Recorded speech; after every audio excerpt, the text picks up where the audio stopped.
How are you all. Digital convent school के online classes में आप लोगों का बहुत बहुत स्वागत है। आज हम देखेंगे चैप्टर 5 जिसका नाम है कर्मवीर।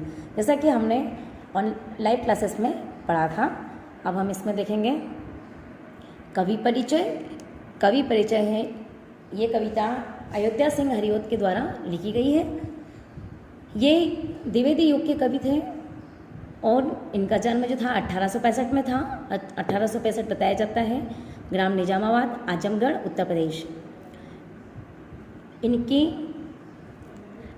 1945 में मृत्यु हुई थी। कब हुई थी? 1945 में। इनकी प्रमुख रचनाएं कौन कौन सी हैं? प्रिय प्रवास, वैदेही वनवास, परिजात, चुभते चौपते, चोखे चौपते और रसकलश, आधा खिला फूल और ठेठ हिंदी का ठाठ, उपन्यास, रुक्मणी परिणय, नाट्य आदि मौलिक गद्य रचनाओं के अतिरिक्त इन्होंने क्या किया है? आलोचनात्मक और अनुदित रचनाएं भी इन्होंने प्रस्तुत की है। कैसी? आलोचनात्मक और अनुदित। पहले ये इन्हीं जो कविता करते थे, पहले ब्रज भाषा में कविता किया करते थे। उसके बाद में जिसका सुंदर उदाहरण क्या है? रसकलश। जिसका सुंदर उदाहरण मिलता है रसकलश में।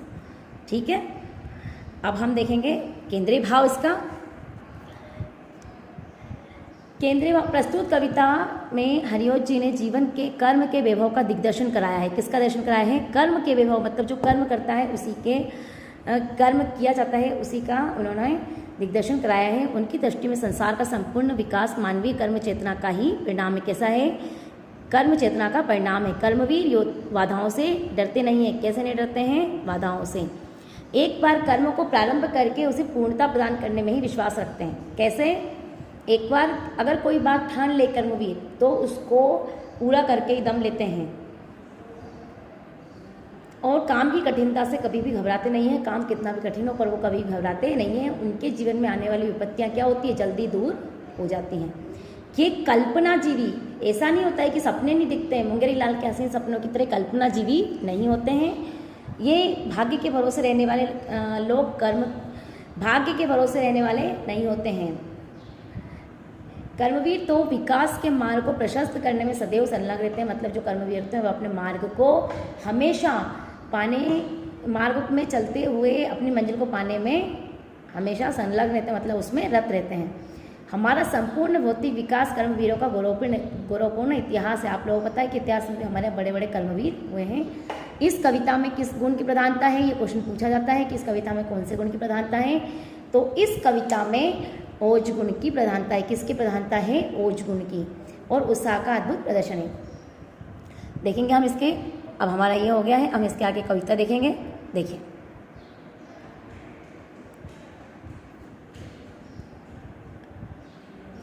देख कर वादा विविध बहुविघ्न घबराते नहीं, रह भरोसे भाग के तो भोग पछताते नहीं।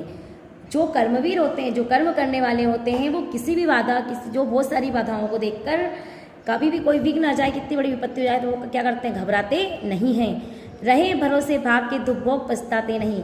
और वे भाग के भरोसे रहकर किसी भी दुख के लिए पछतावा नहीं करते हैं कि हाय राम अब ऐसा हो गया, ऐसा कुछ भी नहीं करते हैं।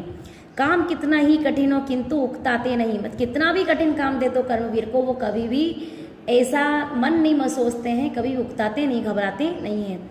भीड़ में चंचल बने जो वीर दिखलाते नहीं। वो ऐसे नहीं होते हैं कि जो भीड़ में चंचल बने जो वीर दिखलाते नहीं। वीर कभी भी ऐसे नहीं होते हैं कि जो भीड़ में मतलब दिखाएंगे तो सब लोगों को दिखाएंगे, नहीं तो अकेले काम नहीं करना पसंद करेंगे। ऐसा नहीं होता। ये हमेशा ऐसा नहीं कि भीड़ में ही काम करके दिखाएंगे, लोगों के सामने प्रदर्शन करेंगे और बाकी अकेले में कुछ नहीं करेंगे। ऐसा नहीं होता है। वो हमेशा काम करते रहते हैं। हो गए एक आन में उनके बुरे दिन भी भले।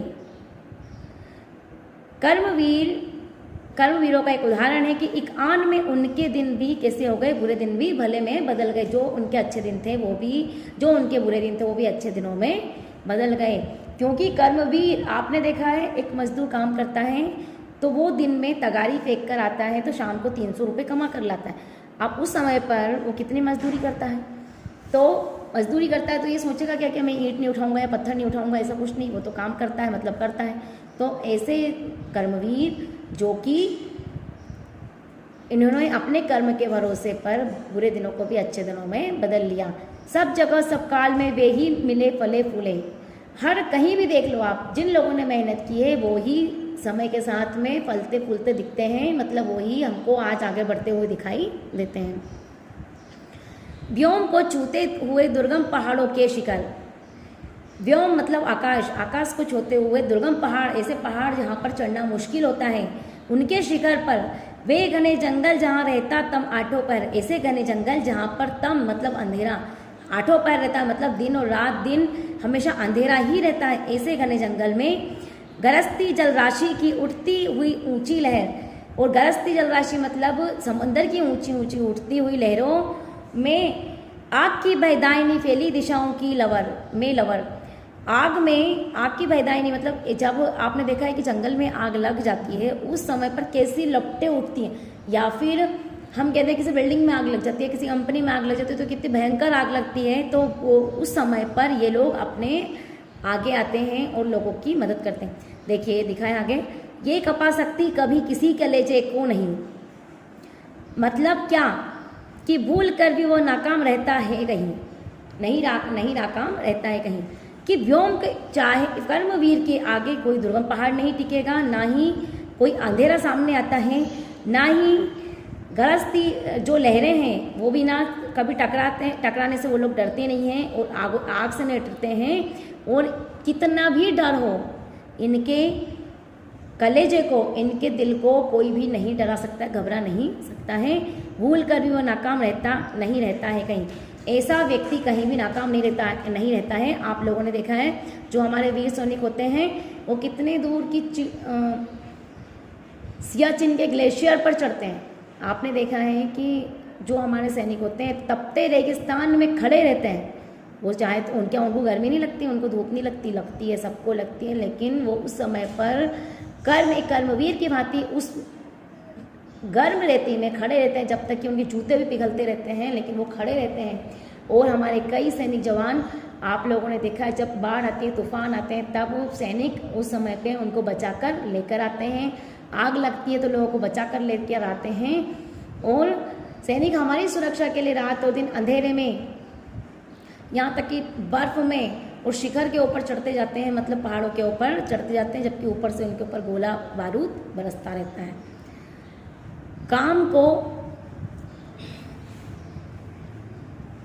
काम को आरंभ करके यूं नहीं जो छोड़ते, सामना करके नहीं जो भूल कर मुंह मोड़ते, ऐसे लोग जो कभी भी काम को पहले शुरू कर दिया लेकिन उसको कभी अधूरा नहीं छोड़ते हैं। बहुत सारे लोगों की आदत होती है आधा काम करके आधा अधूरा ही छोड़ देते हैं, पर ये ऐसा नहीं करते हैं। सामना करके नहीं जो भूल कर मुंह मोड़ते, कभी भी कोई दुश्मन सामने आ जाए तो ये कभी भी मुंह नहीं मोड़ते हैं। जो गगन के फूल बातों से नहीं है तोड़ते, जो गगन के फूल बातों से नहीं है तोड़ते, जो गगन के फूल बातों से नहीं है तोड़ते। केवल ऐसा नहीं है कि आसमानी बातें करेंगे ये लोग कि हम तुम्हारे चांद तारे तोड़ कर ले आएंगे या तुम्हारे राहों में फूल बिछा देंगे, ऐसा नहीं करते। ये लोग हमेशा सच्चाई में जीवन जीते हैं। संपदा मन से करोड़ों की नहीं जो जोड़ते, ऐसे लोग नहीं है कि मुंगरी लाल के हसीन सपनों की तरह ये देख लें कि अरे हम तो पैसे वाले बन जाएंगे, मन से ही हम तो पैसे वाले, हम बहुत पैसे वाले, ऐसा नहीं दिखाएंगे। बन गया हीरा उन्हीं के हाथ से है कार्बन, जो कर्मवीर होते हैं उनके हाथ से जो कार्बन होता है, पत्थर होता है, वो भी हीरा बन जाता है। कांच को करके दिखा देते हैं वे उज्जवल रतन, वे कांच को भी एक नगीना बनाने की क्षमता रखते हैं, ताकत रखते हैं। पर्वतों को काट कर सड़कें बना देते हैं वे, सैकड़ों मरुभूमि में नदियां बहा देते हैं वे। पर्वतों को काट कर सड़कें बना देते हैं। क्या करते हैं आपने देखा है, कर्मवीर जो होते हैं, जो हमारे मजदूर लोग होते हैं, मजदूर भाई होते हैं, वो कितने पहाड़ काटते हैं, उनमें से कितनी सड़कें सुरंग निकलती हैं और हम उसमें से गुजर कर जाते हैं। सैकड़ों मरुभूमि में जो कितनी ही मरुस्थल वाली भूमि होती है उसमें नदियां बहा देते हैं। गर्भ में जल राशि के बेड़ा चला देते हैं वे, जल राशि में भी ये लोग क्या करते हैं, कितना भी गहरा पानी हो उसमें भी ये बेड़ा चला देते हैं। जंगलों भी महामंगल रचा देते हैं। हम कहते हैं जंगल में मंगल, तभी कर्मवीर जो होते हैं वो जंगल में भी, कभी कभी अपने देखा है कि बहुत जंगल होता है लेकिन बहुत अच्छा लगता है, तो ये वहाँ भी जंगल में भी मंगल रचा देते हैं। भेद नवतल का उन्होंने बहुत बदला दिया है, उन्होंने ही निकाली तार की सारी क्रिया। भेद देखो, आज हमारे साइंटिस्ट हैं, उन्होंने हमको नभ का मतलब आकाश का और तल का मतलब जमीन के अंदर क्या क्या है ये सब हमको बता दिया है।